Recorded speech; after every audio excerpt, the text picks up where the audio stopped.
Right, the Prague Spring events and results.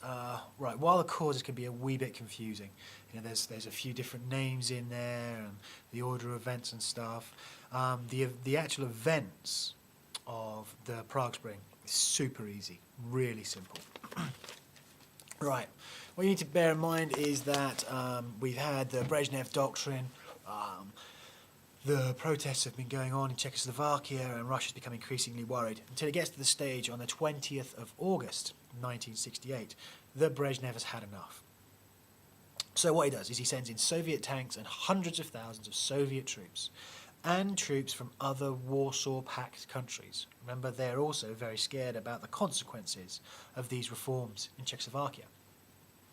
So Brezhnev sends in tanks and troops. Dubček says to his guys in Czechoslovakia, don't fight back, because they'll just crush us. I mean, he learned what happened in the Hungarian uprising. So there was a great deal of non-violent protest, civil disobedience. For example, students standing in front of tanks, waving anti-invasion placards, that sort of thing. But very little overt fighting against the Russians.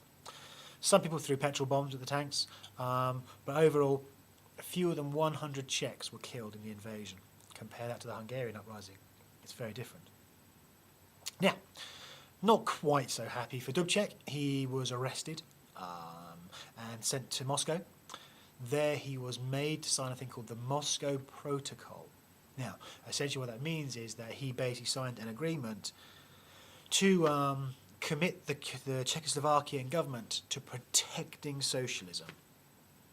What that meant is he'd get rid of any of the political reforms, and he would reintroduce censorship in the press so that none of the radical ideas that had come out of the Prague Spring could be spread. So those are the events, really. Now the results are the demonstrations against the Soviet invasion continue for quite a wee while, actually, until April 1949. 1969. Not very good with dates for a history teacher. I apologise. Demonstrations against the Soviet invasion continue until April 1969, including the student setting fire to himself in Wenceslas Square.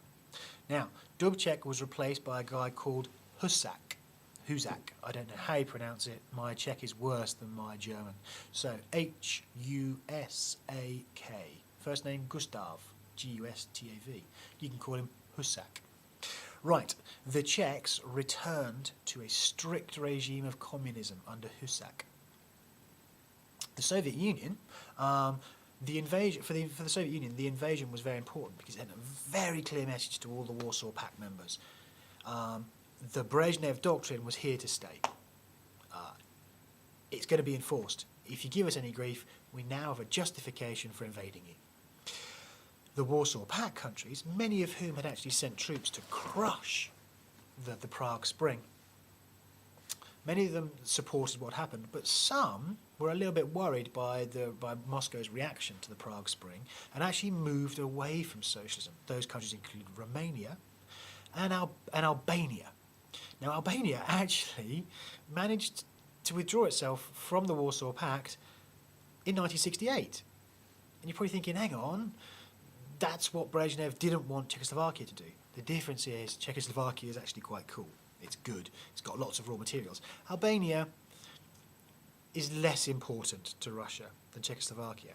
And whilst Russia was dealing with Czechoslovakia, it couldn't deal with Albania and it didn't worry. So Albania left, sloped off.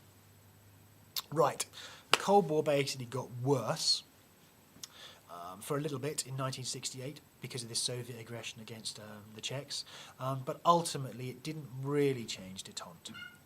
The relations continued to improve from the Cuban Missile Crisis of '62 all the way up to '79 with the Soviet invasion of Afghanistan. Czechoslovakia is a blip in the middle of that graph that we often draw.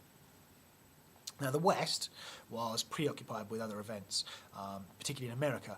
America was in the middle of an election, and it was also in the middle of the Vietnam War. So its priorities were elsewhere, and that's why they didn't step in to cause to complain more about the Prague Spring and the crushing of it by the Soviets. So dead straightforward results: opposition's crushed, Dubček's replaced, Czechoslovakia returns to strict communism. The Soviet Union sends a strict message to all Eastern European countries. The Brezhnev Doctrine's here. Don't leave the Warsaw Pact. However, some Warsaw Pact countries did move away from communism, and the West didn't really do a lot because it was preoccupied, and relations did ultimately continue to improve until 79. Okay, Prague Spring, not super difficult.